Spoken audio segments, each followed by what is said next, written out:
Hey everybody, my name is Nancy Sanchez. I am your Community Engagement Coordinator with TPA. We're so excited to have you at today's webinar to talk about mentorship with Melvin. I'm going to quickly just go over kind of some house rules. If you have a question, please enter it into the Q&A box versus the chat. We only do that just so that we make sure that we keep track of them and not lose them. But if you do want to bring things up in the chat, by all means, utilize it. And we look forward kind of to sharing space with you. Let's just go over a couple slides. So today's event is open to everybody, not just TPA members. So if you're not a member of TPA and want to join, please use code TPA26 for 25% off your membership for your first year. And if you're not following us on social media, we're always looking to grow our community. These are all our social media handles. And that's it on my end.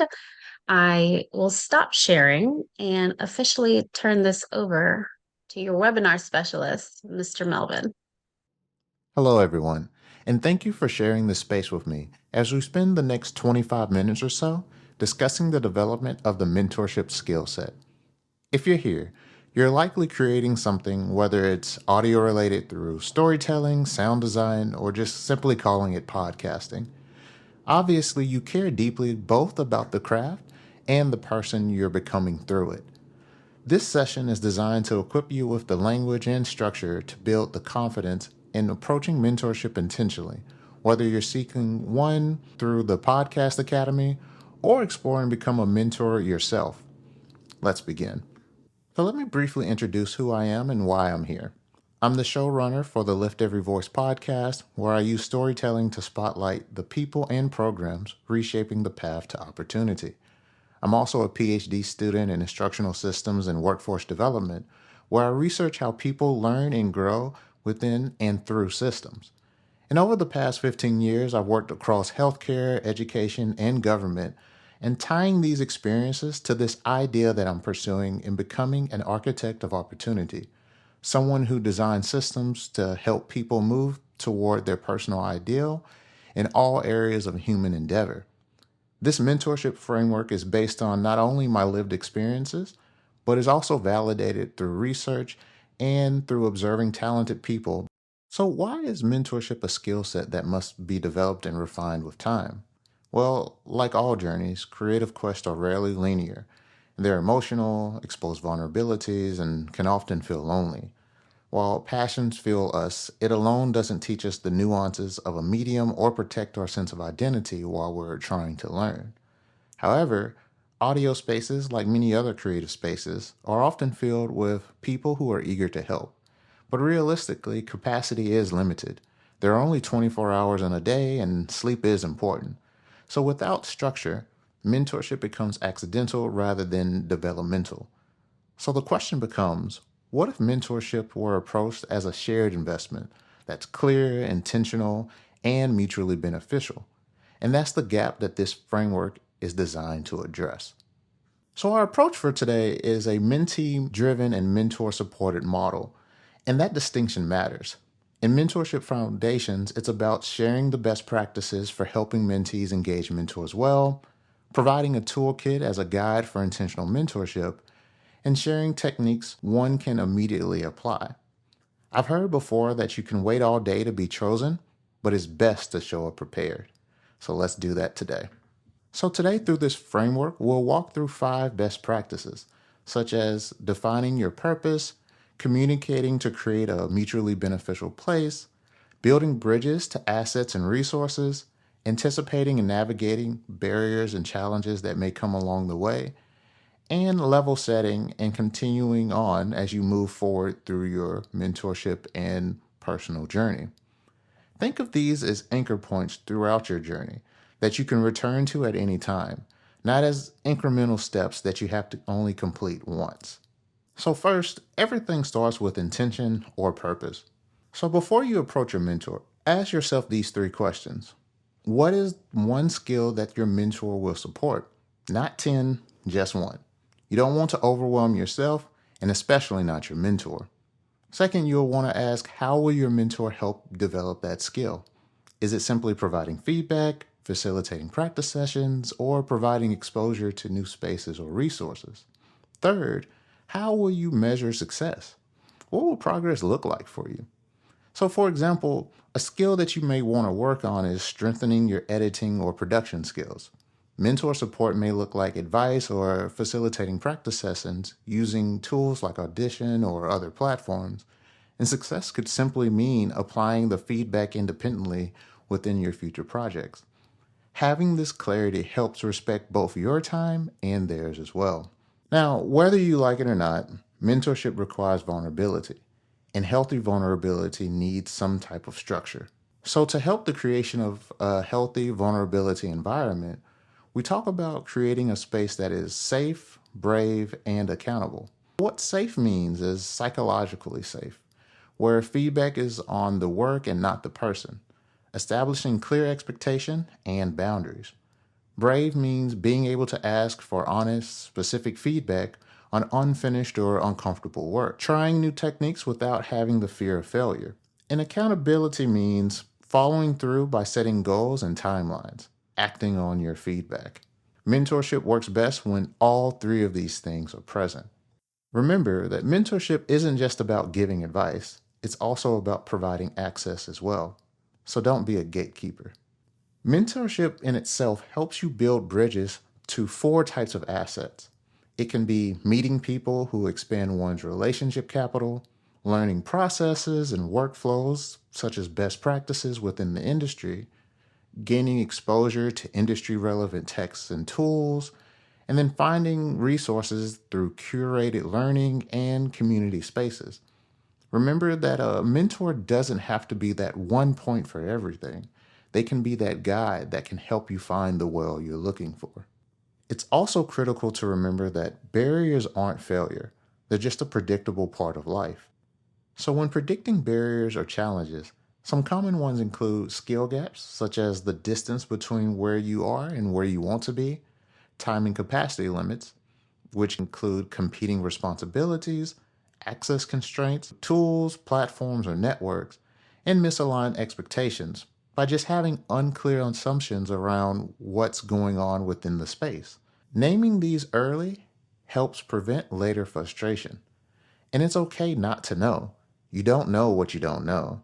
And this is a space where a mentor can support you well. Finally, mentorship doesn't end when the meeting ends in itself. So, before leaving a mentor space, reflect together on what progress was made, what became clear, what assumptions were challenged, what worked and what didn't, and then what's next. Think of a mentorship as an incubator and not a dependency, as this is a space for you to learn and grow before you spread your own wings. As I shared earlier, I got something for you. The Mentorship Foundations Toolkit is a concise planning guide designed to support exactly what we've covered today. On page 2 of the toolkit, you'll see that we've organized around the 5 stages that we've discussed today, including defining the mentorship goal, setting expectations, building bridges towards assets, planning for barriers, and level setting and preparing for launch. We use the simple illustration to demonstrate the path, not because the path is simple, but to show you that your courageous path is possible. Then, on page 3, you'll find the reflection and workshopping prompts. Questions like, what skills am I trying to develop right now? What might slow my progress? These are questions you can use individually, in a conversation with your mentor, or with a thinking partner like Compass. Now, I want to show you how using Compass might look like in real time. But before I show you this tool, I want to pause for a lemon squeeze. I know there are a lot of mixed feelings around AI right now, especially in creative spaces. Some of it is excitement, while others are expressing skepticism. So let me say this clearly. This is not about replacing mentors. This is not about outsourcing your growth. This is not about removing humanity from the process. I personally use Compass as a workshopping, blackboarding, thinking partner. It helps me clarify my thoughts before I enter a conversation with a real person. That's it. And like any developing tool, it's constantly being refined. If it gives you a response that feels off, flat, or not quite aligned, that's useful feedback and let it be known. I treat Compass the way a former classmate of mine treated their Tamagotchi from middle school. And the last time I saw them in college, the thing was still alive and thriving. So let's nurture it by interacting with it intentionally, and you will see refinements over time. So let's begin. To access Compass, you go to chatgpt.com and in the left hand sidebar, click the Explore GPTs.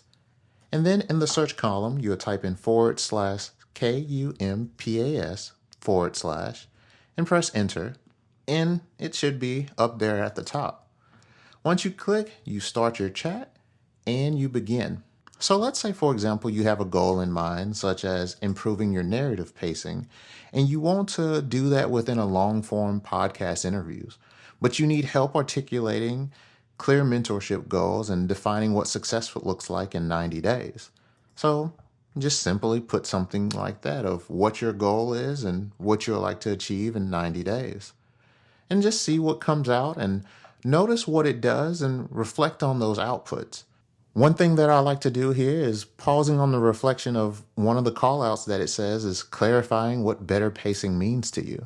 So take that time to actually consider around what that actually looks like for you and continue on those conversations. Now, let's say you want to do a little bit of pressure testing for reality. You may say, based upon your goal, what barriers might you face as an independent audio creative with a full time job? And see, once again, what are the responses that appear? And be able to take some time to reflect on those outputs and use it to see what actually resonates with you. And so, in this particular instance, it's sharing about time capacity, cognitive bandwidth, and inconsistent practice rhythm. And so taking the time to also reflect on those as well. And then finally, you want to conclude by anticipating some of the activities and milestones that you'll like to achieve. So, asking another prompt around if you want to have stronger narrative paces, what are some of the milestone or practice activities that you might need to engage with? And in this particular aspect, it shares a little bit around the 7-20-10 model, which is a framework that focuses on 70% of activities being hands on practice, 20% being social learning, and 10% being formal learning, meaning such as being able to watch YouTube videos, maybe do some LinkedIn learning, etc. And it gives you a little bit of a breakdown of what those activities could look like within those three segments of 30-day increments. And once again, reflect on those pieces and see what aligns best with you. So here's the key. Use the toolkit as a structure for your reflection and use Compass to refine your thinking. Then bring that clarity into the real relationship with your mentor. And to help, try using some of these prompts to get you started. So this has been a great time with y'all, and I'd like to leave you with a reminder that is close within my community and broader diaspora. Closed mouths don't get fed. This means don't be afraid to ask questions and definitely don't be afraid to ask for help. Mentorship doesn't reward silence. It responds to courage and consistency. So I'd like to conclude by thanking you for creating and investing in your growth by being here. And if you like the information and are interested in seeing more, you can connect with me on LinkedIn, where I post my journey towards becoming an architect of opportunity, whether that's through my firm, Linked Innovations, my PhD pursuits, or personal reflections that come along the way. I hope this framework supports you wherever your creative journey takes you next. Thank you. And thank you so much for that. Lots of information. Everything will be up on our recorded resources on our new platform now.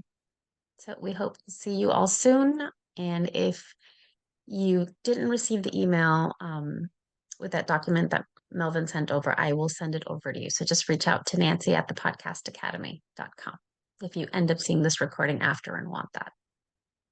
All right. Well, thank you, Melvin. I look forward to connecting soon. All right, sounds good. Thank you.